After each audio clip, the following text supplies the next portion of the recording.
Wait for it, and we're live. Hey, all you crazy sci-fi and fantasy fans, it's time for your daily dose of shenanigans over here at the Blasters and Blades podcast. Just a couple of nerdy veterans and one chaos coordinator geeking out over our science fiction passions and fantastical fantasies.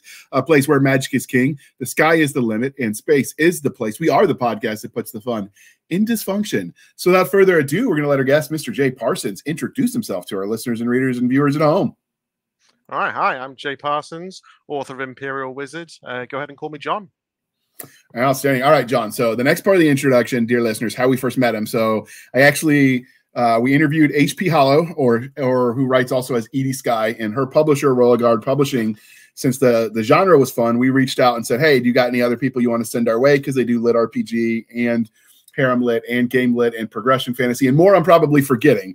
That are sort of operating in the same space. And so when I reached out to his publisher, she said, Jessica said, hey, interview Parsons. He's pretty cool. And so here we are. And with that, we got to ask you the religion questions before we can go any further. Are you ready for this? Oh, yeah. All right. Star Wars, Star Trek, or Firefly? Okay. So kind of Star Trek, because my dad has paintings of the different series up in my mum's living room. But a bit of an off-the-wall one, Babylon 5 would be my biggest inspiration. Babylon 5 is good. So about a month ago, we did an interview or a panel on that franchise. And so just so I could have an idea what we're talking about, because I'd never seen it, because that came out, I think I was in college when that was going on. And I started watching it, and it's for a show that's as old as it is. It's strangely, or it holds up, I think, to rewatching. Like, don't get me wrong, when you're watching some of the big space battles, you're like, those are effects. But at the same time, like, you know, it helps you've got some good actors in good roles, like Andreas Katsoulis as Jakar. Smashes it. It's great. Yeah, the plots are what carry it, and the attempt at realism, like people are people. You don't have, like, I think one of the dangers in sci-fi is you'll see, okay, this alien is a certain race, so he acts this way because all aliens of that race act that way. But I mean, you know, you've met any animal you look at or human, you can't say you're X, so you act Y, because it just doesn't compute. There are variances all across the board. And so I like that they didn't do that. And then even though the graphics, like you mentioned, don't necessarily hold up, the effort to be physics realism, I guess, to be real to what we understand of space. I liked that. A lot of times it's just, you know, World War II dogfights in space, which are cool. Don't get me wrong. I like that they didn't go there.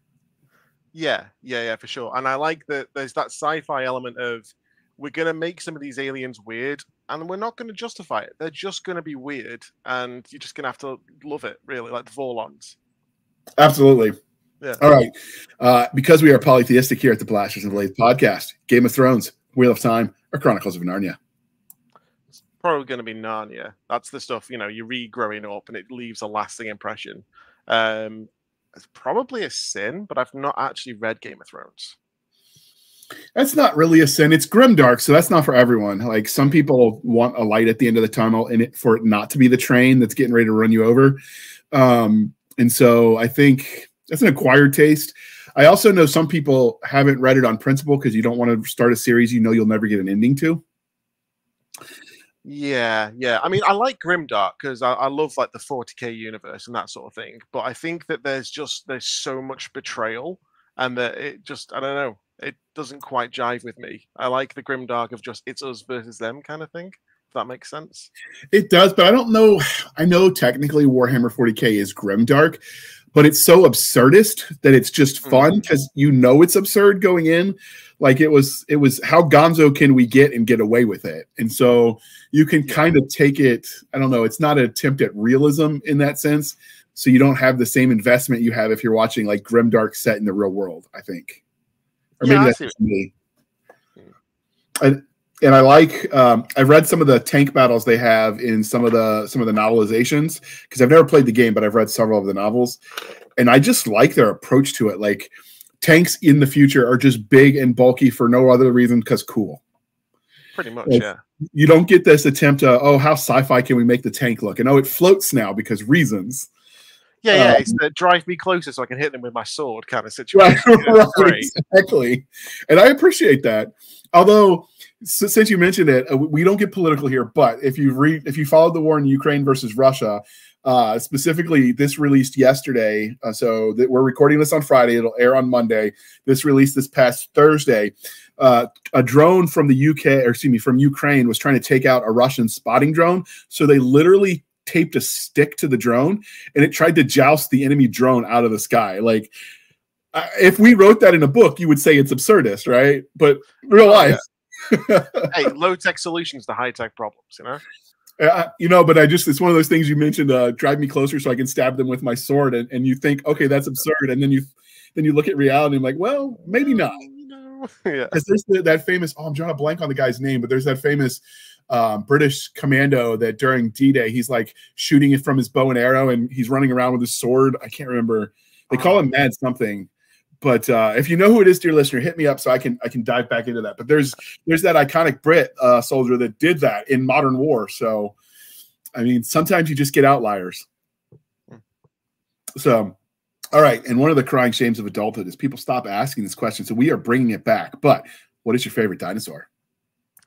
It's a tie between a Deinonychus, which I think translates as like Terraclaw, love them, or a Baryonyx. Purely because they're a British dinosaur and they look terrifying, but then they eat fish. And what was the first one? Deinonychus. I'm gonna have to look how to spell that one up in the post show because like, is that one of the recent discoveries? Or has that one been around for a while? Because I don't remember hearing about those two. Those are new for me, so I'm excited to look them up. Yeah, I think it was where we got the Jurassic Park like theme park game. And we were playing that, and then I looked at them and I was like, they look pretty dope. And then I looked them up a bit more, like, no, I like these. And cool. Yeah, it's crazy to me that in the UK there was dinosaurs. Like, I understand that it was obviously there, but you think like, I don't know, lizards in crappy UK weather, but no. I think the weather in the UK has changed some too, as time has ebbed and flowed. Because I mean, at one point in time, your island was almost entirely wooded. Until humans started using the wood, changing the terrain. And, I wonder how much that affects things. I mean, it has to at some degree because the trees, affect the weather by holding in or keeping away, depending various elements. So, yeah, I mean, we're like entirely reliant on hey, I'm speaking of something I have like passing knowledge, so don't hate me if I get this entirely wrong. But we're reliant a lot on the Gulf Stream for our weather, so that's something that, if it changes, would radically change what the weather's like here. But and I imagine that actually, as the polar shifts fluctuate even minutely, that's going to affect things. Probably, yeah. I mean, at one point in time during the ebb and flow of ancient history, they were growing actual like wine grapes perfectly well that require hot weather on the UK. So, I mean, it has to have been different at some point. Yeah, I mean, recently we've had a spate of ridiculous weather that is just not local at all. So you think if we're going back to something that was there before, I could believe it with what we've seen recently. Yeah.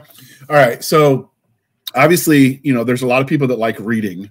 Not everyone who likes reading decides, hey, I'm going to write a book. So what got you to go from I love all the things as a nerd of sci-fi to I want to write my own stuff? I'm not even sure. I just started writing a story one day, and it was terrible. It was really bad. No one's read it. I finished the whole thing and then was just like, yeah, this isn't that good. And then it just let it lie for like 5 years or something like that. And then my current partner said, you should start doing it again. So I started posting it online as a way to like basically force myself to keep going with it, as I've got a pressure to do it each week. And then I don't know, I just really found that I enjoyed it, got into it a lot more. I got a couple of things I self-published, and then Imperial Wizard was the one that's really sort of kicked things off for me. That's done really well. Okay. So, I almost forgot this religion question, and my co-host will stab me if I forget. But because we are not knuckle dragging troglodytes, at least not anymore, we have to ask you this question: coffee or tea, and how do you take it? I love a good strong coffee, but with plenty of milk as well. Classic sort of latte style. And I do like herbal teas. So, late in the evening, you don't really want too much caffeine, but you want a nice hot drink. Something like a green tea and mint, yeah. But otherwise, just lots and lots of coffee. I think So, I actually overdid it at one point, had heart palpitations, had to really cut back on the coffee intake. It was too much. It was like 7 cups a day. I thought being from the UK, like your citizenship requires you have hot tea all the time. Is that no longer required? Well, it's the we'll make a brew, you know, and then that covers everything. Especially when you're Okay. working in the office, there's always someone going to make a tea or coffee. But Yeah, I I'm not a fan remember. of bitter tea. Just not. I remember when I was in Iraq in '05, and we did some operations with some of your territorials, which is, I guess, your version of the National Guard Reserve system we have in the U.S. And I remember it was like 140 degrees at noon, and they stopped to have hot tea. I'm like, "Do you know what temperature it is outside, sir?" And Yeah, they didn't it's fine. care. There's a funny video. It's a couple years old because it was taken when the Queen was still alive. But there's a funny video floating around where the British tankers are doing a "Hey, it's Americans' Independence Day, and this is to you." And they've got they built into their tanks room to hold like a teapot that makes tea for them, wired into their tanks. And he's like, "And this is how we make a tea." It's crazy, but it works for you guys. So. I mean, yeah, I'm not gonna lie. When it's been ridiculously hot weather, I'm sitting there with a fan like 3 inches from my face. I'm still gonna drink a coffee or a hot tea, and just think, yeah, this is fine. There's nothing wrong with this. This is perfectly normal behavior. I know I get the emails every time I say this, and they're like, "JR, you don't understand. The tea cools you off because it's hot, but it just doesn't compute. It doesn't make sense in my head." Doesn't have to make sense. It's tea. It's fine. Don't worry about it. Yeah, there's one of the video streams that I actually really enjoy watching is a YouTube channel from the UK. It's called Tea and Metals. Have you heard of it? No, I haven't noticed that one. So basically, you have like a more diverse set of medals for heroism that the British military can give at varying levels based on the regiment's history, and then the from the nation, and then all of that, and then of course the United Kingdom. So each individual kingdom has some that they'll give. And so Tea and Metals is this former British guy that former military, I don't remember what he did. And he interviews people that got these various medals for heroism. And he talks to them about how they got it. And it's called Tea and Metals because they're drinking obviously tea during the interview. And they start off opening, "How do you take your tea?" And it's weird to listen to that. Like they almost take their tea like I take my coffee, cream and sugar.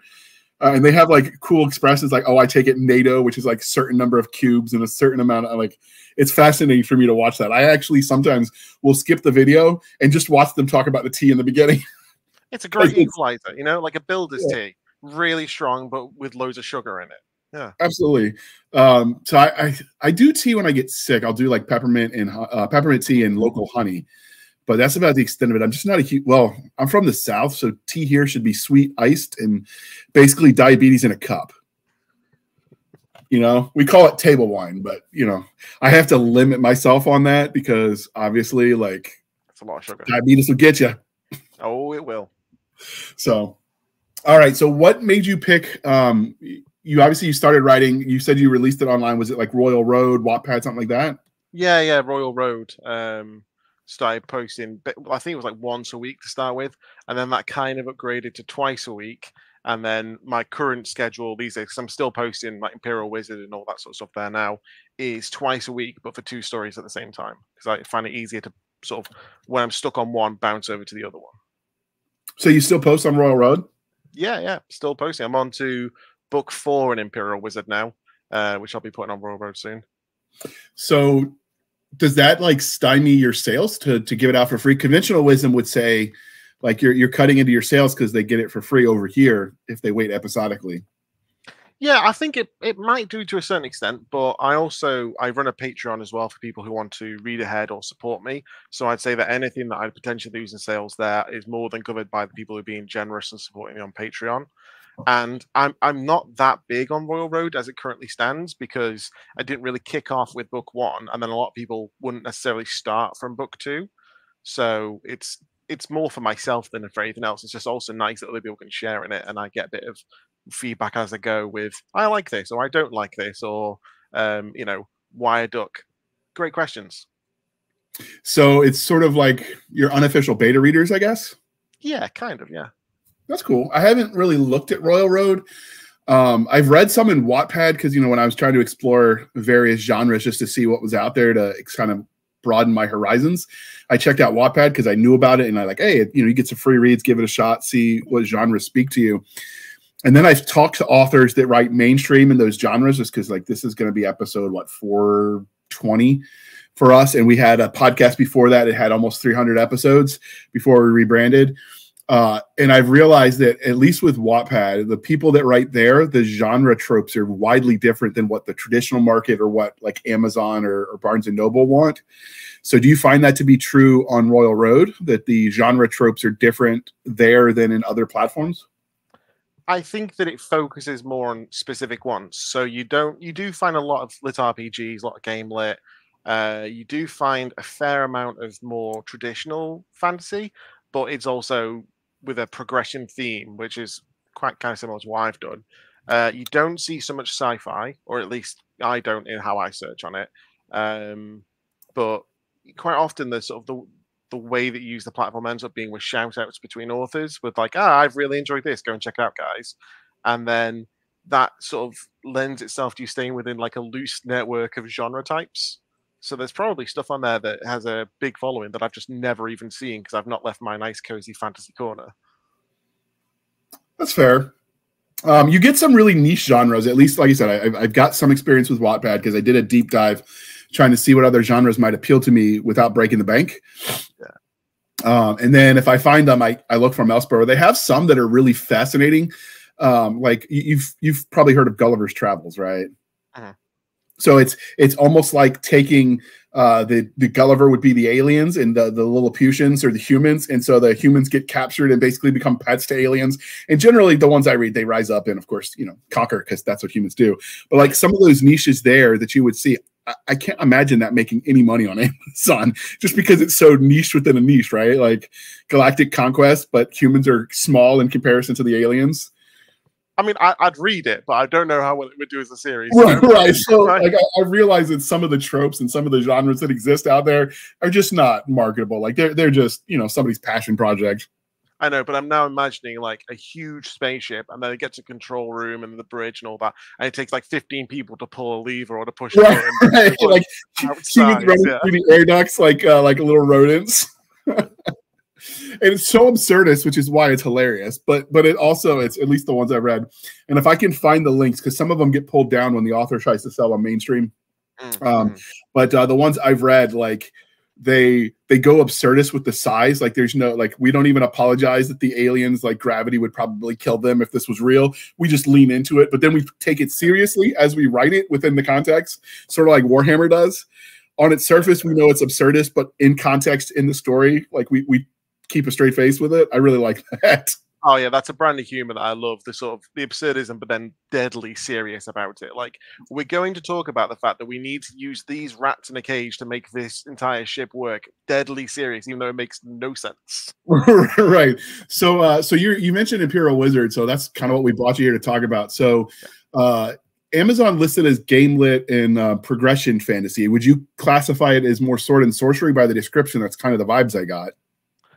Progression fantasy, sword and sorcery were a good one. I think the progression comes basically from the main character and sort of the way of the magic system that he uses to get stronger, because that's very much a work put in to get better and get that progression aspect. But it's not really there for a lot of the other characters or magic systems involved. So it's a bit of a mix. So is it the Isekai Portal Fantasy style of game lit progression fantasy, or does it all take place in a self-contained world? I'm going to call it a Sleeping Beauty style fantasy world.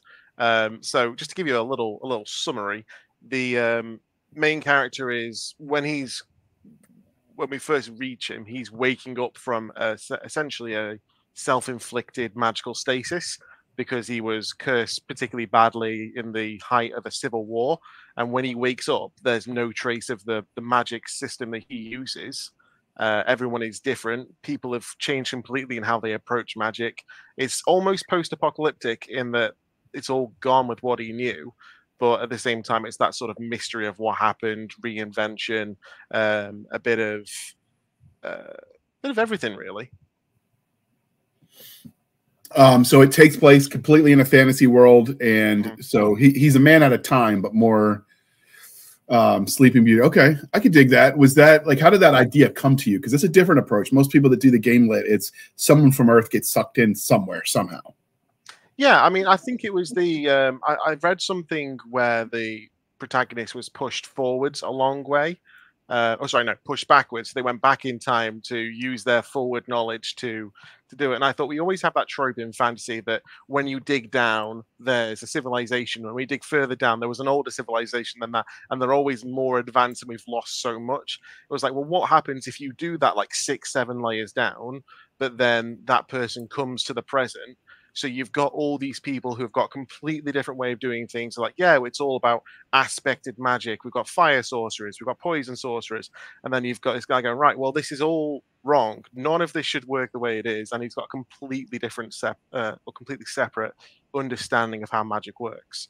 And it's basically he arrives, and then everything that goes wrong because of that is where we go. So do you track it like a game system in your head when you write it, or just sort of let the muse take you? I keep track of what's going on. There isn't a sort of lit RPG style tracker in that fashion.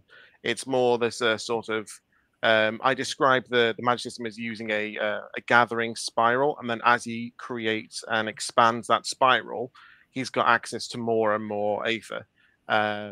And that's the part that I track. And I've got a lovely little Excel sheet that I refer to for how long things will take. It's very sad, but I want to keep myself honest and make sure I'm not doing things wrong. So do you have a background? Like, did you grow up gaming, either PC MMORPG games or tabletop? Yeah, I grew up doing a lot of sort of gaming, and then I really got into TTRPG after uni. I didn't really find anyone to get into it with while I was at uni. But when I came home, I used to join a club, and I've been playing D&D for about 10 years now, and I've been running my own campaign for about 5, 6, I think. So it's been really good, and obviously that's a good testament. If you can run a campaign well and people enjoy it, it's like, right, well, what I'm doing, what I'm creating in my head isn't just boring.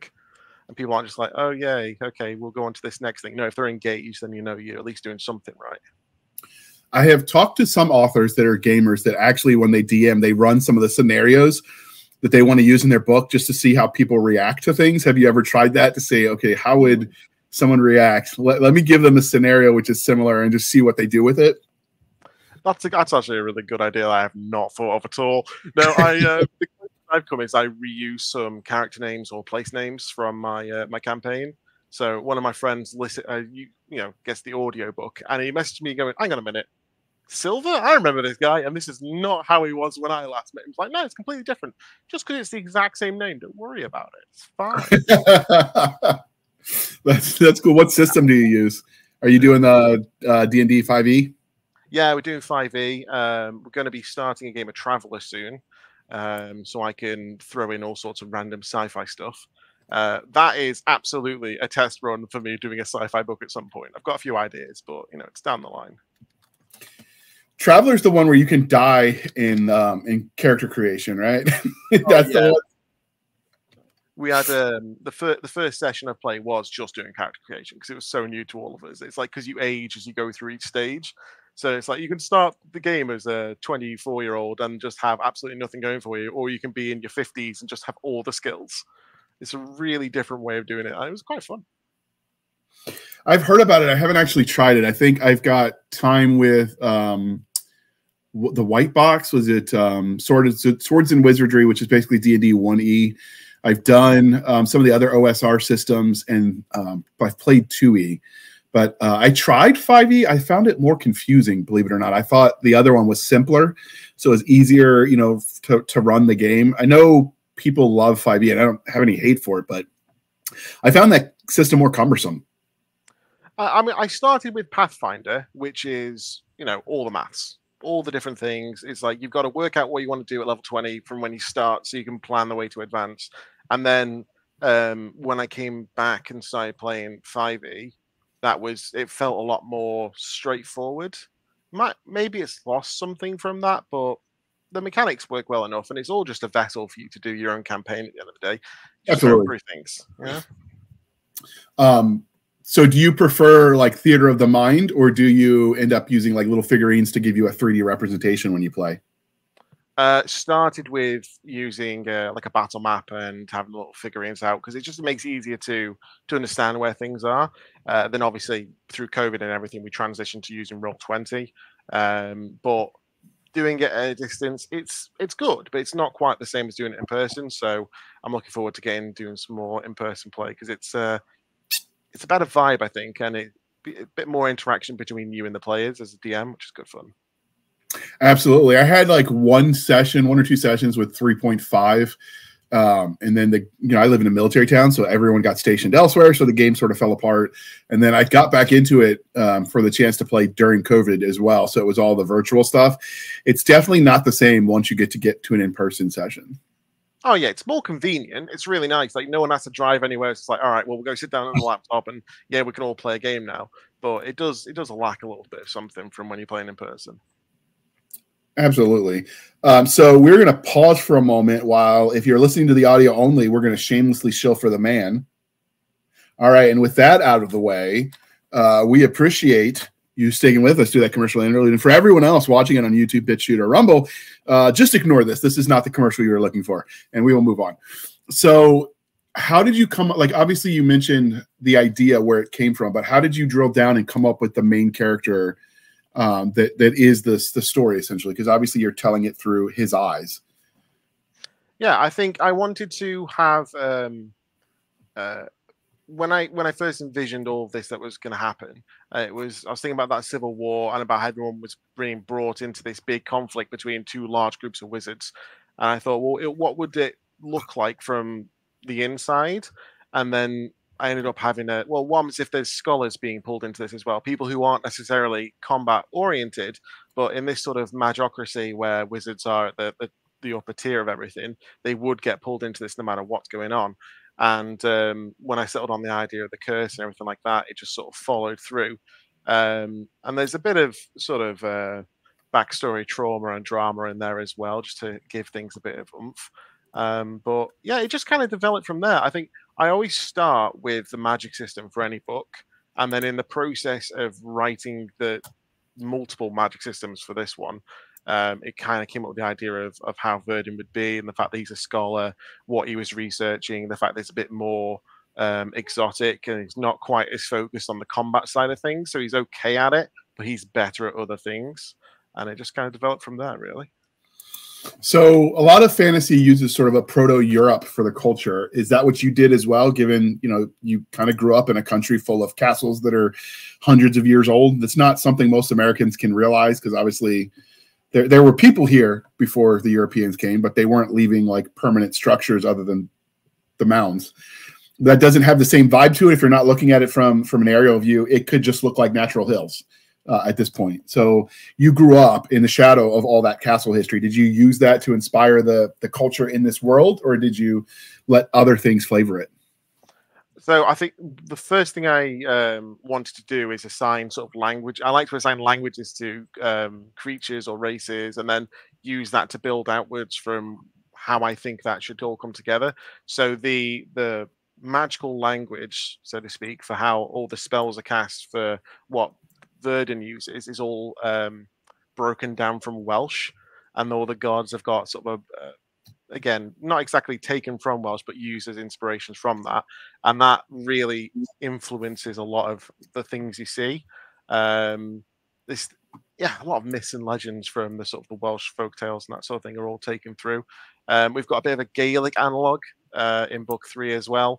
But I have tried to mix up a little bit, because it's not, you don't want it to just be, this is my analog for Scotland, this is France, this is Germany, because that gets a bit boring. I just like to mix things up a little bit. Okay.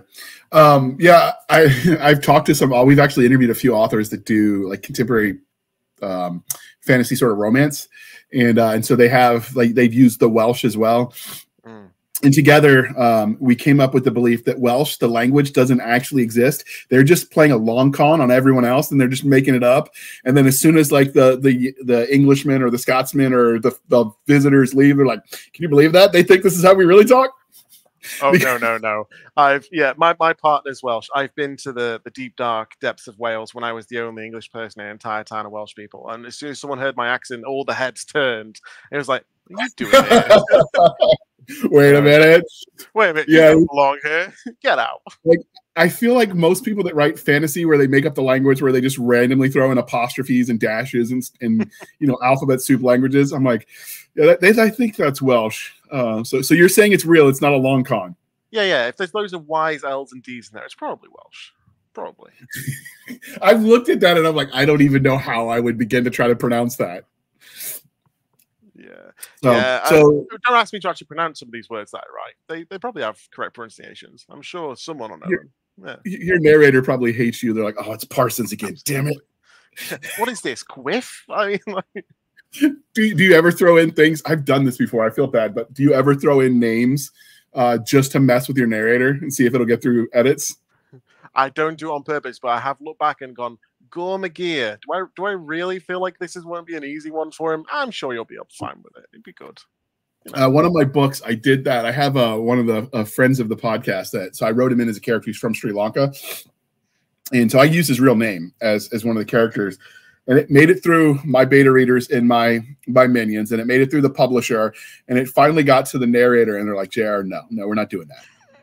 And so he sent the publisher, he's like, have him change this one name because he didn't want to try to butcher it and then get people mad at him because it's an actual name. Like, if you're making it up, you get a little bit of flexibility, right? Like, no one's going to come from this fantasy world and complain, or are they? But so for this one, he's like, yeah, shorten this one. Yeah, please don't do this to me. I have a professional reputation. Yeah. Right. So at least with you, with the made up stuff, if they get it wrong, who's going to know? Exactly. Yeah. As long as it's kind of right and we all know what we're talking about, it's all good. So speaking of narrators, one of the things Royal Guard Publishing is known for is they do the dual narration, which I always thought had potential, and I never saw anyone really do it until I found their books, and now it's sort of all the rage. Did you get any say in picking the narrators, or did they say, hey, this is the team? Because they did a good job. I listened to the sample.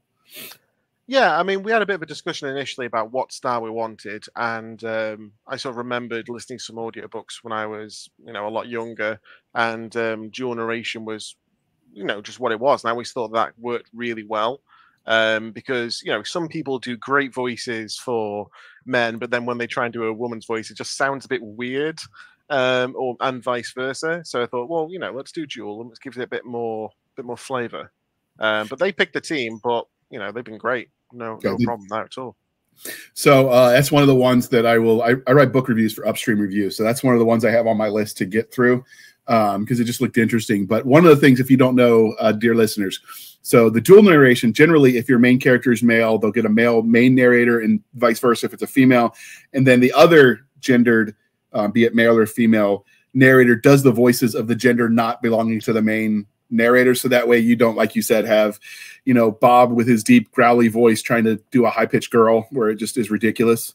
Yeah, cutting straight from one to the other would be right. Rough.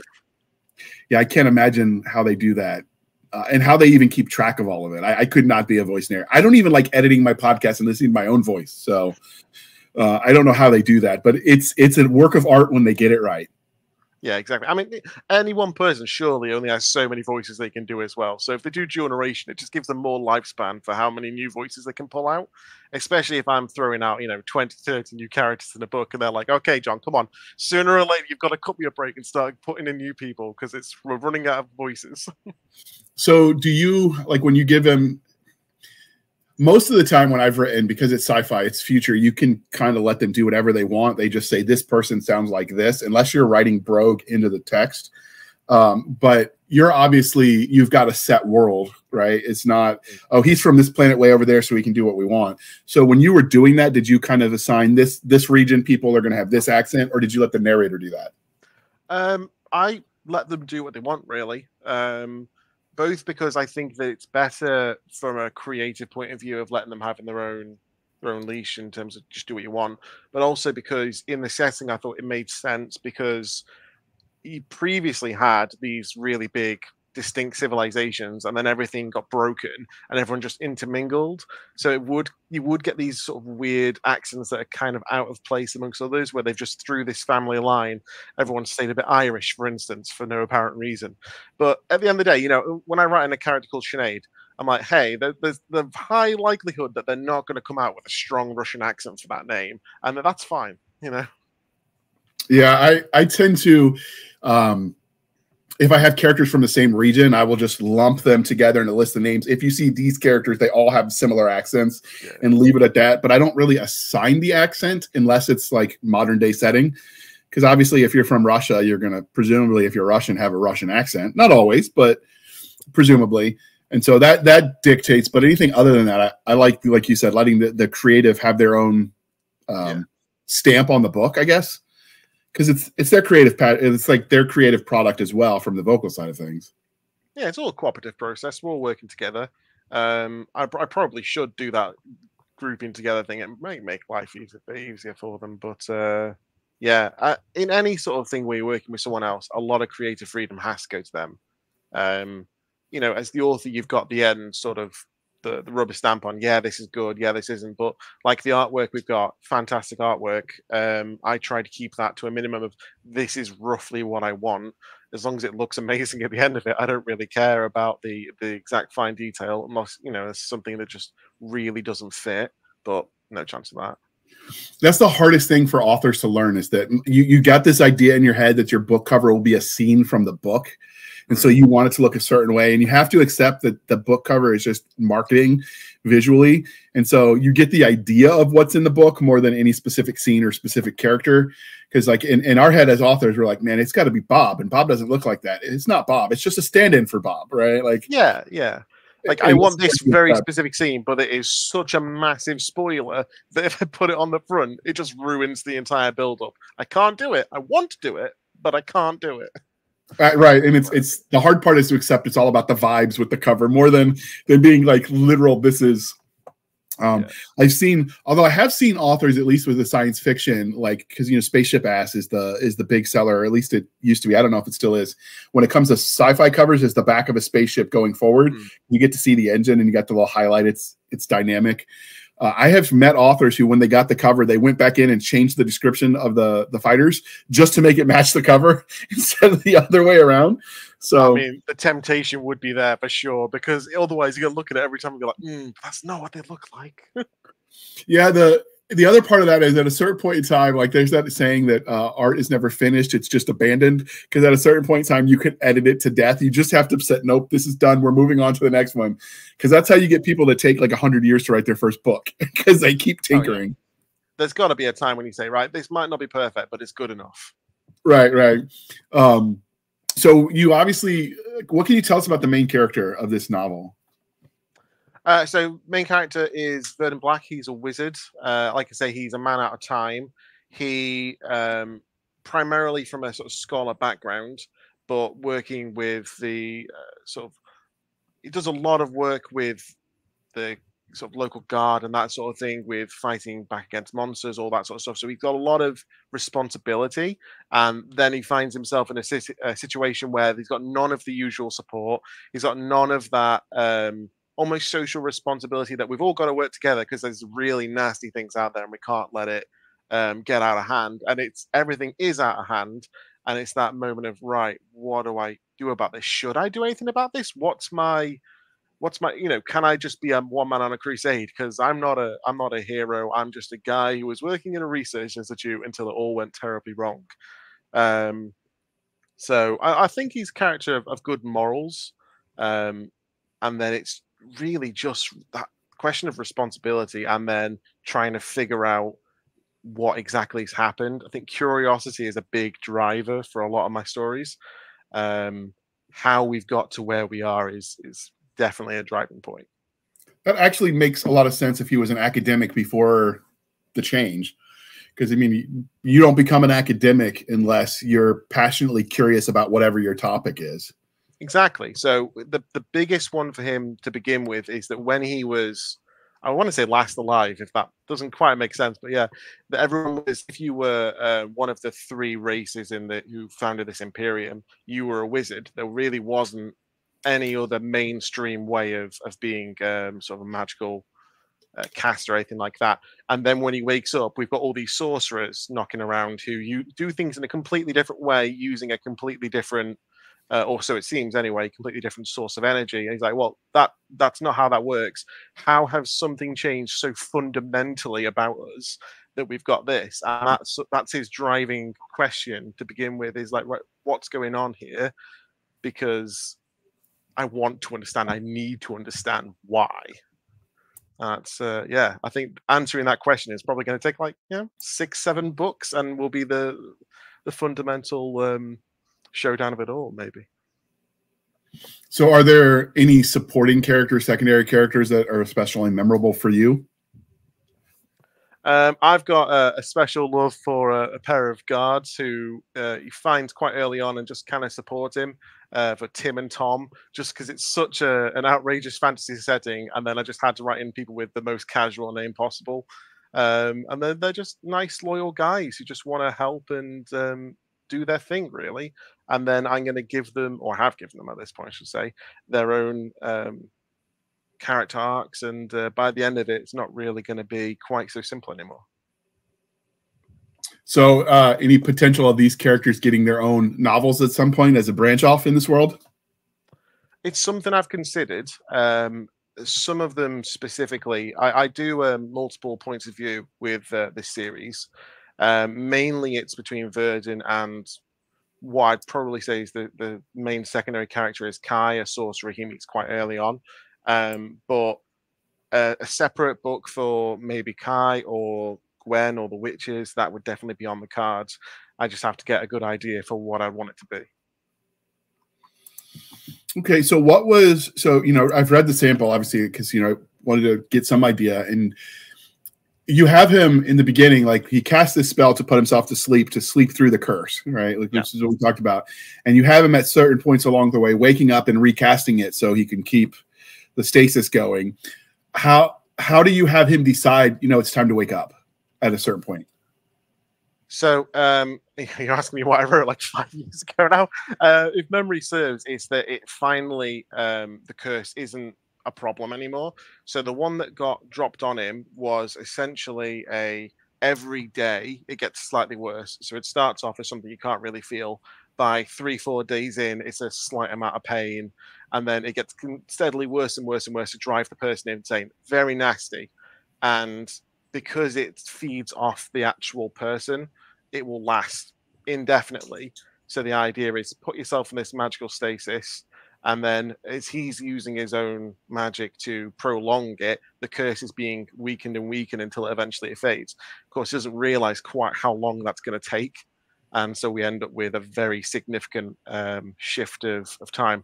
I think I got a lot of good or a lot of feedback from when he first steps out from this place where he secluded himself and the coastline has changed. And that's such a very visceral thing of like, wow, this has been a lot of time. If the coastline's moved, I've been asleep for so long.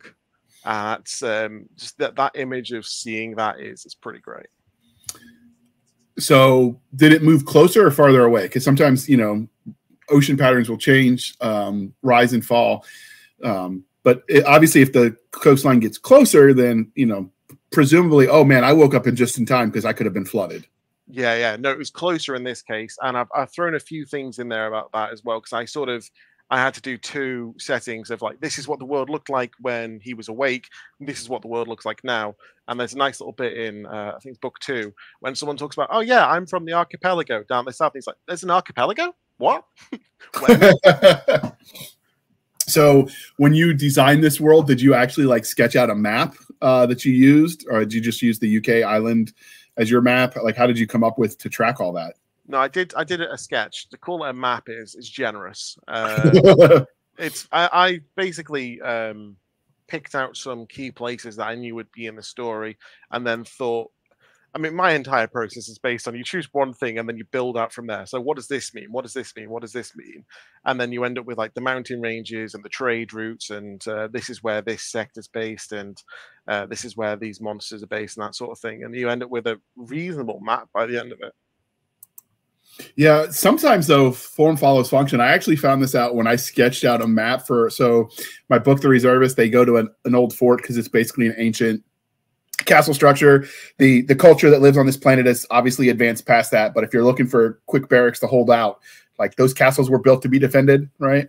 And I sketched it out, and then I sent it to my artist to have him like basically turn that into a map I could insert into the book, because I love maps in books. It's just ever since I was little and I found the first one and I could start using that map to sort of picture myself in this world. And it's just become a passion. And I found out I inadvertently like copied the castle design for an existing castle in Wales. Nice. And so he's like, I just used that because it's real. I'm like, oh crap. And then you realize how much form does follow function. Like if you have the same set of terrain features, you're going to build the same way for the same reason. So it does, like I could see how that starting with the idea of what the land looks like would be a good way to build a story off of. Yeah, and I've been really tempted to do something similar and get someone to actually do like a professional version of my map. But what I've done is so bad that I'm not sure I really want to inflict that on anyone. So I have my own list of like, this is this far away from this is this far away from this is what the different bits look like, and that's good enough for what I'm doing. So the good thing is if it's a fantasy world, you can get away with, because you remember the old Ocean Max Here Be Monsters, like you can get away with artistic design because people that did maps weren't necessarily worried about scale back then, and you could be like, oh, it's a fantasy map, they didn't make it, like it's just an idea. You can get away with a lot. I think that forest that's just casually on there is like thousands of miles big. It's just that no one goes past it, so they just use a little forest icon. It's fine. Yeah. Right. Let's see, you get it. You understand fantasy maps. But I do love the idea of the maps. I do it because when you do battles, if you're not careful, there's temptation where every battle becomes the last stand at the Alamo or the Spartans at 300 at Thermopylae. So I actually start with someone else making the map for me, so that way I adjust my tactics to the land and not the land to the tactics, adding that little bit of realism. So I'm glad I'm not alone. Yeah, I think I had a one where I put like a sort of an ancient quarry that's become a town, and I thought, right, well, what would people put here? Oh, they'd put this here, and there's this landmark nearby, and I built it all out, and I thought, well, actually, how are they going to do this now? And I had to give it a bit of thought, and I was like, traps. Traps is the way that they do this. That makes total sense. Yeah. Absolutely. And when magic, you get the jazz hands of fiction. We call it magic or science. If you go there, you can do whatever you want. Like sci-fi, you just invert the dilithium crystals and it works. Or magic, whatever. Invert the polarity. It's cool. It's absolutely. Fine, yeah. No, I like to put lots of rules down for how things can work and why things can work, but I still leave myself a lot of wiggle room if I need to. But I know in the fantasy world, the idea of magic is something where people they have definite opinions.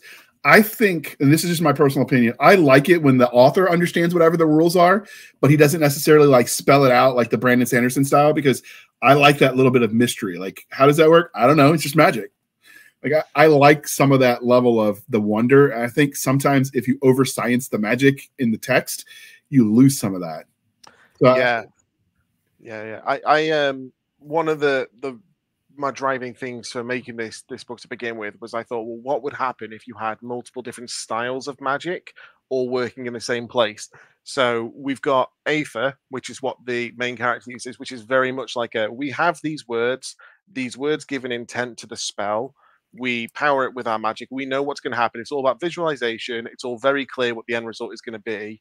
And then we have Parada, which is one that the wizards hated because they didn't understand how it works. It's like, right, so you can put a cup of water out in the moonlight, and if you say a little blessing to it, it will become different. And that does not make sense to us. And we don't like it and we hate it. It doesn't make any sense at all. And then you've got like the things from the gods, you've got the things from the sort of the abyssal side of it, and it all works differently and all clashes. And it just it's quite a nice blend of things coming together, I think. Do you involve, because sometimes when you see magic, it's gifted by the gods. Does that play a factor in this series?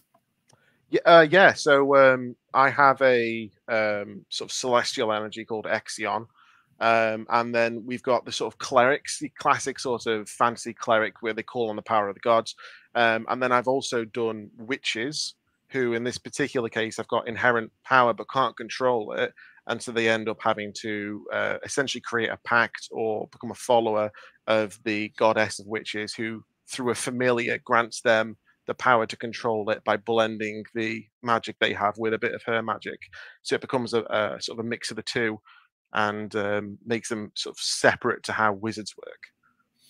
So most people think like wizard and witches are the same. The trope of that magic is gendered, and so if you're a magic user and you're a woman, you're a witch. If you're a male, you're a wizard, or sometimes sorcerer. Did you use that, or are they just different styles of magic? Because like, do you have male witches, for instance? I thought I really played into it for the witches, so that is all. They're all women.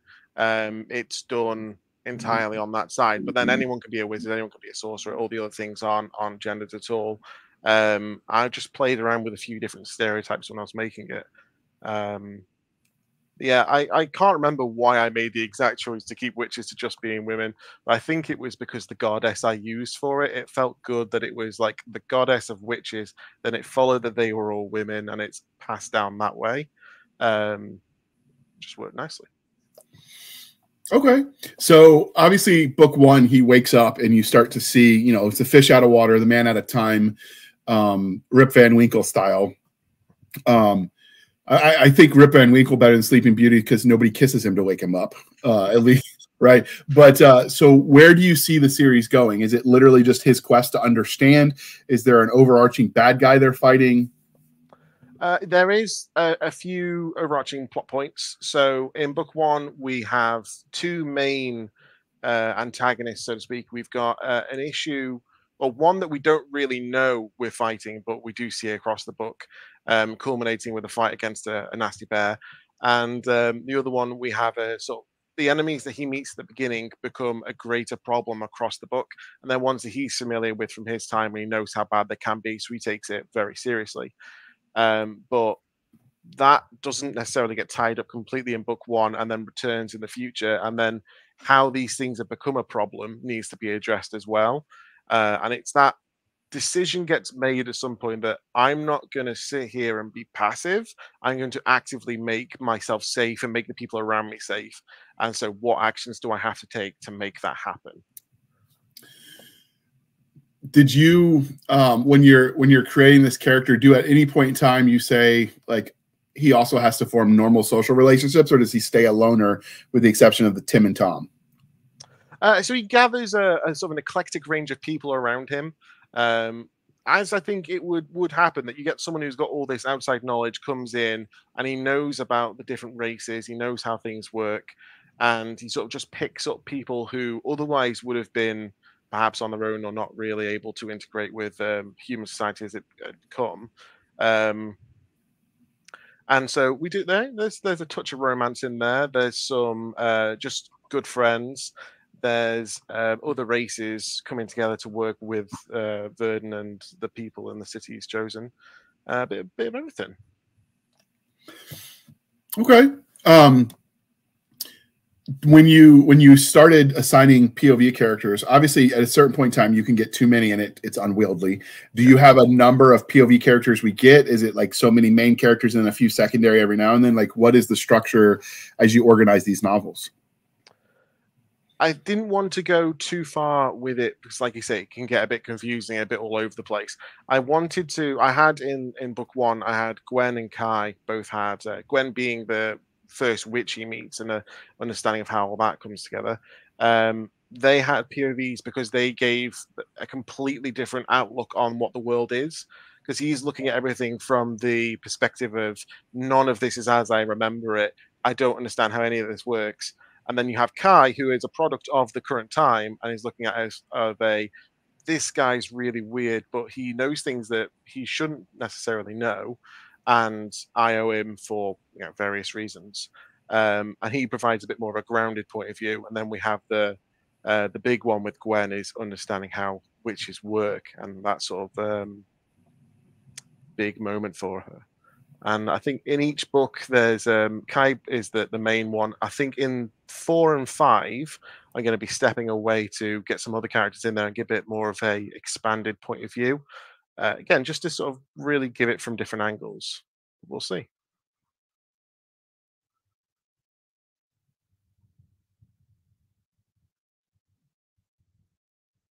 It would help if I remember to unmute. I was just about to say, yeah. Boomer moment. So it's allergy season here in the South. So, you know, when I'm coughing, I'm like muting so you don't hear me hacking my lungs up. But so do you have like a set, these are the plot points I want to hit to end the series? Or do you like, have you figured that all out? Or are you just sort of making it up as you go? There's two different styles for a lot of people writing, that either like they plot everything or they just kind of freeball it, you know, let their muse take them where it goes. Like, what's your approach when you're organizing and writing these books? Yeah, sort of plotter and pantser style of writing. I started off really in the sort of, I'm doing it as I go along. I know roughly what's going on and we're going to make it work. And then as I'm doing more and more books, I'm getting better at sort of plotting things out. For this series, I know where we're going to end. I know the big moments in between. I'm just sort of navigating my way in between a bit more fluidly. We'll say that rather than me just making it up. But yeah, it's essentially what it is. So you basically merge the two. That's kind of what I do. I outline and then I give myself room to be creative in the moment for the little things. So Kai, I haven't looked up the spelling, obviously, because I just read the sample to prep for this interview. Were you inspired by the Lone Wolf Adventures as a kid? I grew up reading those Choose Your Own Adventure books, and that was the main characters that you were as Kai. Can't say I was. I don't know what those are, sorry. So it's basically like it's a choose your own adventure sort of sword and sorcery style story, and you're this, you know, last warrior monk, and so you kind of chart your own path through the stories, and you die a lot unless you cheat, which I did as a little kid. You know, read ahead. Oh, this is the better path. Let me go here. Yeah, of course. This is where I want to win. What do I need to do to get there? Yeah. Yeah, right. So, but I grew up reading those choose your own adventure books. I think like at some point in time, every sci-fi author wants to write that great epic fantasy because, you know, you start reading those kinds of books as a kid, right? Like there's less sci-fi written for young kids than there is fantasy. And so for me, like at some point in time, I would love to go full psycho stalker crazy so I could organize the choose your own adventure, but I'm too sane, I think, at the moment to do that because that just makes my head hurt thinking about them. Yeah, I'm trying to imagine how you'd write it. You'd have to, I think, maybe do, as you said, like we do with the sort of the big plot points, but then think, what are the 7 different ways that I can get here that make sense? And then keeping all the timelines together, feels difficult. Yeah, I got a friend of mine who writes choose your own adventure books for kids. And I swear it looks like a serial killer plotting mass murder when I look at his organizational charts.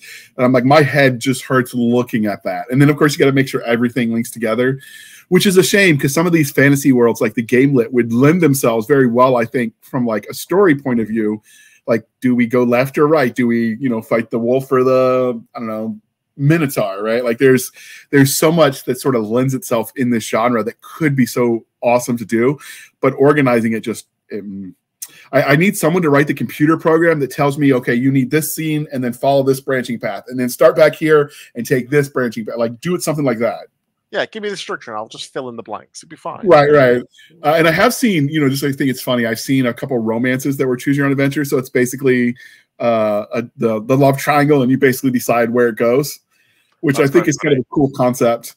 But again, I can't imagine trying to organize it. But just listening to you describe this story, it feels like it would work. Like just the basic world building, the way you did it.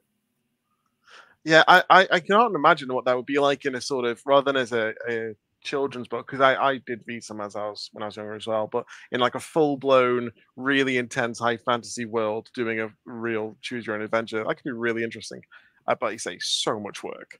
Yeah, that's why I haven't done it because you know I'm just like trying to break my head figuring out like do you like it just and then can you imagine putting the book together itself like on vellum or you know what is it whatever the word version of that is now. I can't even imagine trying to organize the book itself.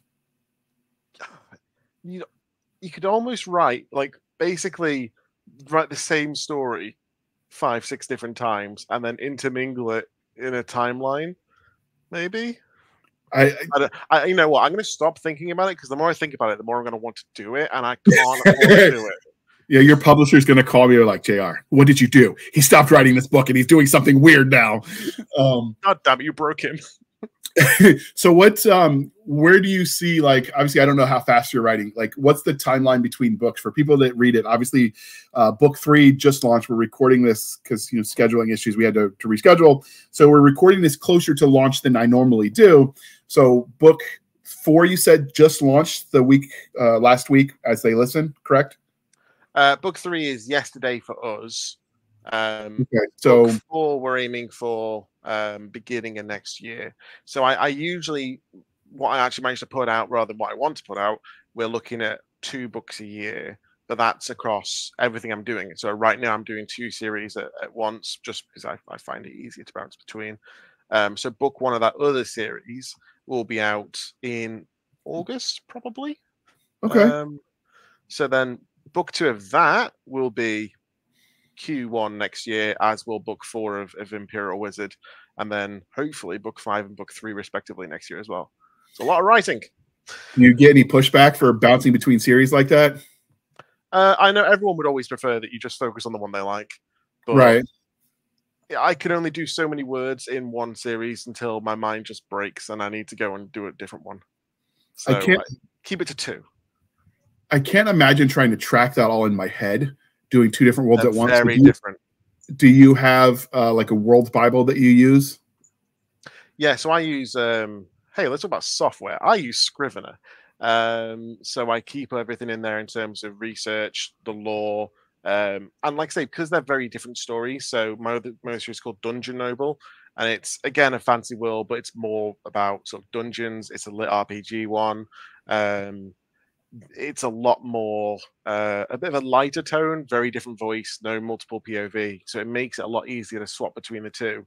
You know, in Imperial Wizard we've got evil twisted giants with body horror-esque minions, and then in Dungeon Noble we've got a guy with a duck. You know, it's very different. It makes it nice and compartmentalized in my head. So every time I think about ducks, I think about how often autocorrect changes the other word to duck, so that just makes me laugh. Is that where the idea came from? No, I just thought, what would, because in that series he's got gets boons for completing dungeons. I thought, well, usually you end up with right, here's a selection of 5 really cool things. Which one of these do you want? What would it be if it was like, here's a selection of 5 things, 4 of which are terrible and 1 of which is just meh. What do you want? It's like, well, I'll take the meh option, I suppose. I mean, and it's just the nice little not having someone useful as a familiar and making it work. Okay. That actually sounds entertaining. I'll have to check that one out too. Now you've sold me. Okay, so is there anything about the Imperial Wizard? Let me throw that cover back up one more time for you, dear listener. It is the artist. Is this AI art, or did you hire an artist to do this? No, we hired. I'm gonna blank on his name, Luciano. I'll send it you so we can include it when this goes up. Fantastic artist. He's done the one for book 2 and book 3 as well, which are all equally great. I just love it. Yeah, I will link to that in the show notes, dear listener, to his cover artist. But yeah, that is a sexy cover. Are you familiar with the Sword of Shannara series? Ooh, was that Terry Brooks? Yes. Well, it's one of the Terrys. There's 4 of them there, I think. Terry Brooks. Yeah, it is. I just did a quick Google. But yeah, that kind of gives me the vibes of the old wizard in that series. With the way the picture is, with the cloak and the staff and all that. The image harkens back to all the classics of the genre that we grew up reading, which I really dig, but it's obviously a lot brighter and a lot more modern take on it. So sometimes people go, when they want to modernize something, they go, I think, too far from the original, and it just doesn't work. Whereas this one seems like a good mix of the style of art now versus the concepts. Yeah, I mean, I've always liked the idea of not exactly it being very black and white with good and evil, but it being a lot of people coming together to fight against something that's a bigger evil rather than sort of the infighting side of things. So I do like to have my nasty, very bad monsters, and then that lends itself to a good sort of color palette of like, yeah, we've got the evil, like sickly green stuff, and what's the opposite of that is a nice, bright, vibrant blue. But I wish I could picture it like that in my head when I'm writing it. It would be far more entertaining. But yeah, it's really cool. Yeah, I mean, obviously there's sometimes the evil is just evil because it's evil, right? Like in story worlds, but in an ideal world, other than those instances, like the bad guys, you should be able to tell the story from their perspective and have them be the good guys, because in their head they are. And I think that's a sign of good world building. Yeah, yeah. They're not just evil because I want them to be evil. There is a point to it all. Like the monster on that cover, it has we have a very short POV from them at the end of book one, where we talk about the origin of the staff they're holding, the fact that it's kind of been run off by Verdun, but it's thinking, right, what can I do to basically get him next time? I'm going to go away, lick my wounds, and come back worse than ever. Very skeletal of him. But it all makes sense as to why they're doing it, because otherwise it would annoy me that it wasn't logical, if that makes sense. Absolutely. So if people wanted to track you down, obviously we'll link all of it in the show notes, but where are you most active where they can find you? Most active really at the moment is Royal Road and Patreon. I've just set up my author Discord, which I'll be on Patreon. I'll make it available for everybody if anyone wants to join and have a bit of a chat. I'm going to be setting up my website soon. I'll link everything to the place I have then. And otherwise, just keep an eye out for books on Amazon. Okay, so if you don't know, dear listener, you can actually go to the author page on Amazon, and you can hit the follow button there, and then there's no rhyme or reason to when you get the updates as far as that goes, but in theory, at some point, Amazon will send you an email and say, hey, this author you follow just has a new book out. And again, like I said, there's no rhyme or reason to it, because sometimes you get that alert like 2 months after the book comes out for no reason why it took so long. I don't know, but it's the algorithms. What are you going to do? Yeah, I very recently finished a book and then got the email from Amazon. And I thought, wow, they've brought out another one. It's so fast. And then, oh, no. It's telling me about a book I've just finished. Great. or the other one is when you get notifications, you might like this book. And it's like, yeah, because I wrote it. Oh, all the time. I get that for, hey, have you tried reading Imperial Wizard? Like, have I? I don't know. Maybe. I mean, at least it's comfort in that you know they are recommending it to people. Yeah, even if it's you. Something.